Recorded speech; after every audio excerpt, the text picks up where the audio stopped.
or at least I can efficiently. But we're going to have a really good time, and I'm really excited today because we're going to be utilizing a color code system that has been adopted by the Jesus Seminar for the rest of our walk through the Book of Thomas. And we're going to do this moving forward to distinguish what the historical Jesus actually said. The Jesus Seminar is the ones that put this collection of coded scripture together, and they are a collective of brilliant progressive historians, theologians that have kind of come together as a think tank to inform their audience on the accuracy of verses within the 5 Gospels, which includes Thomas, because I believe it should have been canonized. So for those of you that have wondered, how do we know what the historical Jesus actually said? These things that we're going to discuss from here on out, these scriptures that are color-coded, will aid you in trying to figure that out.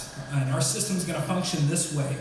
Now, this doesn't apply today, and you're going to see that it doesn't apply most weeks, but text in red means that these logia, or these verses, were almost certainly used by the historical Jesus. Text in pink will indicate that Jesus probably said something similar to this, and gray text would indicate that the pericope of Scripture was probably not said by the historical Jesus and inserted much later. However, with gray text, they match the overall message or the theme of the historical Jesus. And black text indicate that these verses were not said by the historical Jesus, or it's highly unlikely, and it was probably added later by a different faith tradition or a different denominational perspective. Now, one thing that you're going to observe early on is a shocking scarcity in the presence of red or 100% authentic text. And that's because much of the scripture has been altered or added due to alternative motives and or political agendas. And fortunately for the curious, there is a book that is a composition constructed entirely of all the red text within the 5 Gospels. It's called The Gospel of Jesus according to the Jesus Seminar. It's an incredibly valuable tool for those that want to understand the entire message of the original followers of the way of Jesus. You can get it on Amazon. You can't miss it. Purple book. I highly recommend it. And with that being said, let's dive into today's verses. The Gospel of Thomas, Logia 45, says, "Grapes are not harvested from thorns, nor are figs picked from thistles, for they do not produce fruit. A good person brings forth good from his treasure.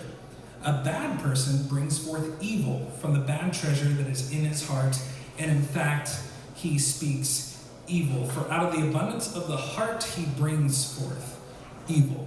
Now remember, red is accurate, even though it doesn't apply today. Pink is likely. Gray is not authentic, but matches the overall message of Jesus and the theology associated with the early church. And black is not authentic at all. So take a few moments, discuss this with your neighbor, your perspectives. If you don't have any idea, maybe think out loud, ask some pointed questions, and try to come to some conclusions within your circle of influence there, and then we'll come back in a few moments and discuss this as a group. But who's filling up and sharing what they discussed in their group? Looking for hands. Go with Bernie.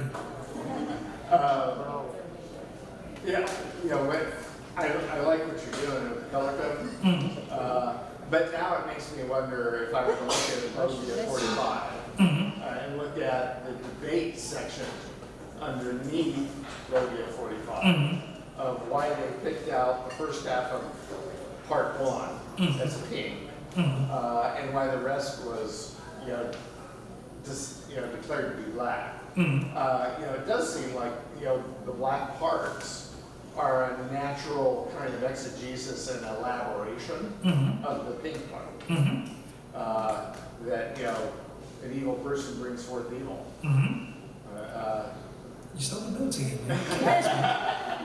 So one thing that Bernie was talking about, we see here that only the beginning portion of this section of scripture is likely authentic as far as what was originally there. And the gray and the black, according to the gospel, according to the Jesus Seminar, it's likely an added exposition on the overall theme of this text. And it's also an added exposition in other gospels where it appears. And this theme, that goodness or evil, emerged from the status of our hearts. or the status of our psyche, however you want to say it, this rhetoric certainly is present in other parts of the scripture as well. In one verse, Jesus says, if your hand causes you to sin, then do what? Cut it off.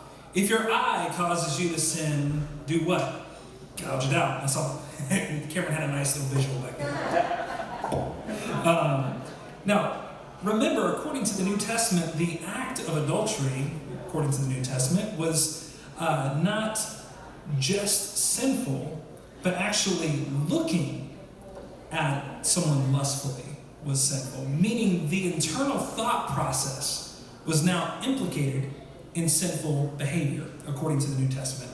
Now, I do not believe that Jesus meant that literally, but Jesus was using this phrase as a metaphorical tool to make a point. I don't believe he actually meant to cut off your hand if you're thinking about stealing something or gouge out your eye.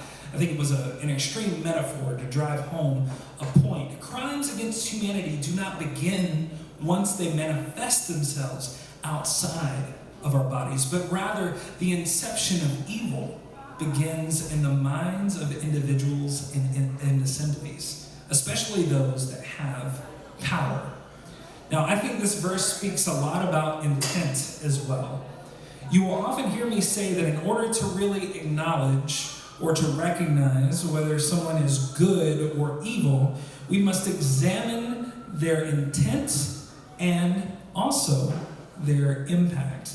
You've probably heard that old adage that the path to hell was paved with the best of intentions. However, this verse seems to fly directly in the face of that metaphor.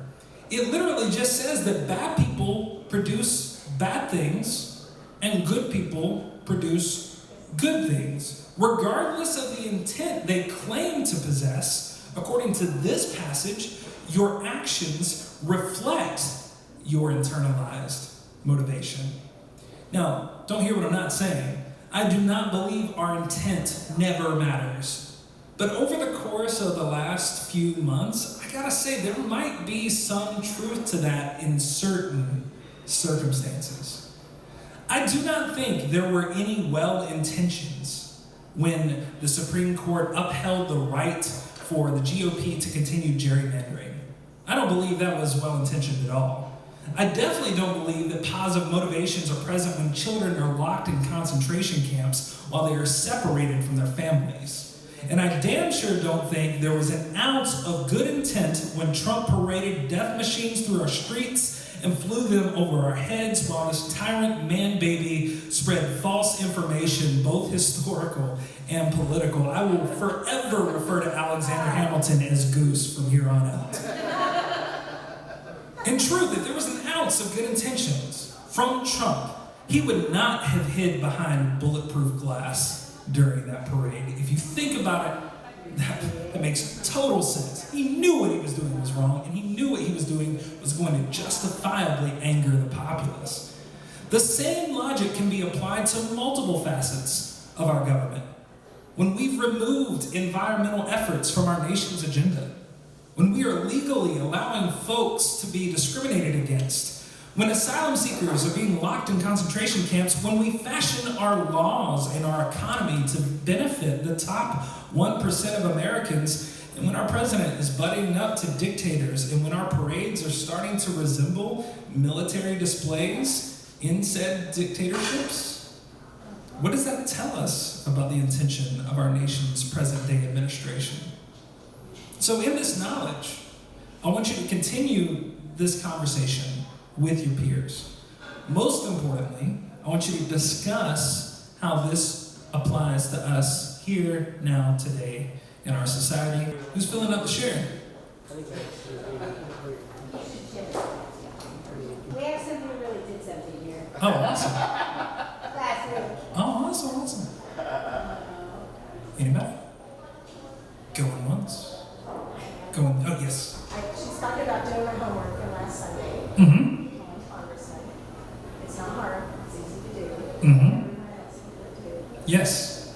That's what I'm hoping I didn't do that. Mm-hmm. And then I texted this to you, but I just want to make sure to mention it because we won't meet again until next Sunday. Mm-hmm. But there is going to be an event called Lights for Liberty Mhm. at the Santa Cruz County Courthouse, the Santa Cruz County Courthouse, at 7 p.m. this coming Friday. Lights for Liberty, people carrying lights as if we're bearing the torch like the Statue of Liberty, to welcome the immigrants and to protest the treatments.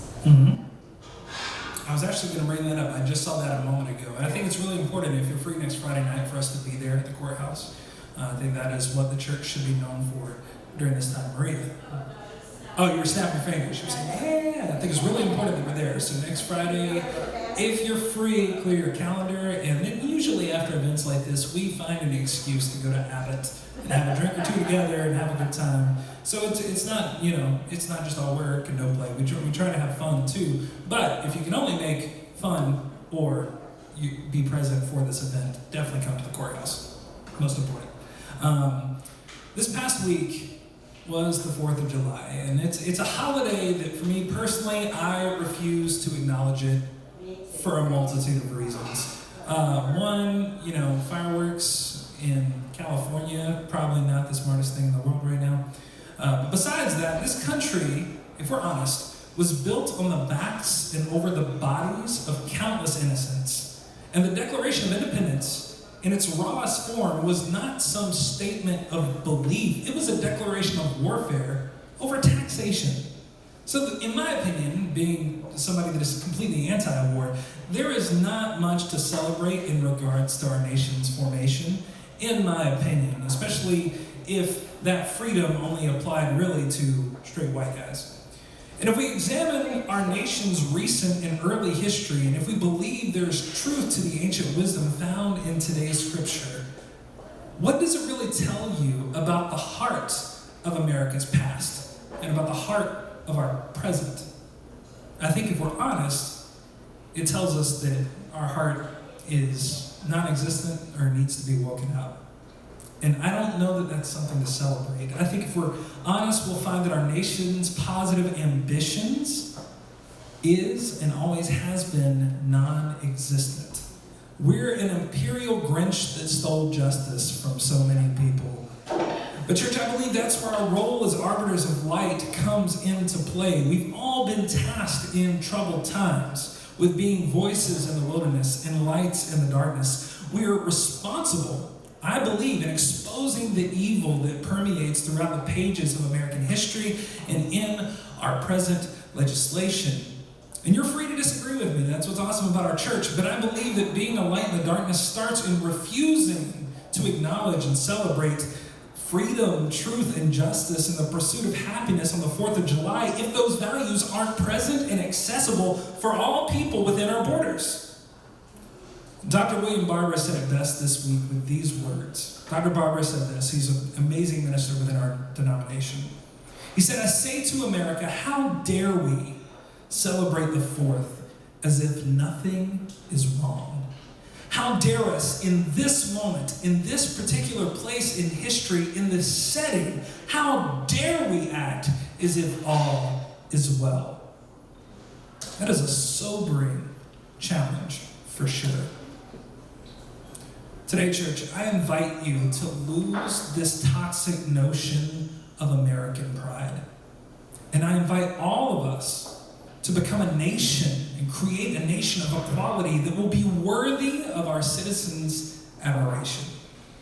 For that is the essence of the gospel, to create a culture that is just and equitable and accessible and that's worthy of our pride. On the night of the Last Supper, there were multiple elements present at this gathering. There was bread, there was wine, there was camaraderie, courage, wisdom, grief. But the one thing missing from the table of this ritual was nationalism. The disciples would not have dared to celebrate the social construct that slaughtered their innocent rabbi and thousands of innocents prior and preceding the crucifixion of Christ. The disciples would not have dared to have paid homage to the birth of an empire that was only achievable by bloodshed and theft. Instead, Jesus invited the disciples into a subversive, radical, non-violent resistance, with the hope that the death of Jesus would not be in vain, but would rather expose the need for a revolution. I don't know how to phrase this any other way. We are currently in a dictatorship. We can argue to what degree that is, but that is the reality of America. There are concentration camps that are functioning in America that people are suffering in. In internment camps during World War II, families weren't separated. This is worse than the internment camps that we had in World War II. There are people that are seeking asylum that are being treated like they're criminals. Children being treated as if they've done something wrong. And there are weapons of death that are being displayed for all to see, not as something to be proud of, but as a warning for those who choose to stand up to the military prowess of our country. And there is a childish imbecile with his finger on a red button, ready to destroy countless lives if necessary. If that's not a dictatorship, I don't know what is. And all too often, throughout the church's history, we have been silent in the face of this kind of oppression. We have been quiet, we have been submissive until it's almost or is too late. Let us not do that today.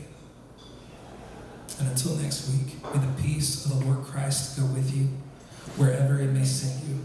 May it guide you through the wilderness and protect you through the storms.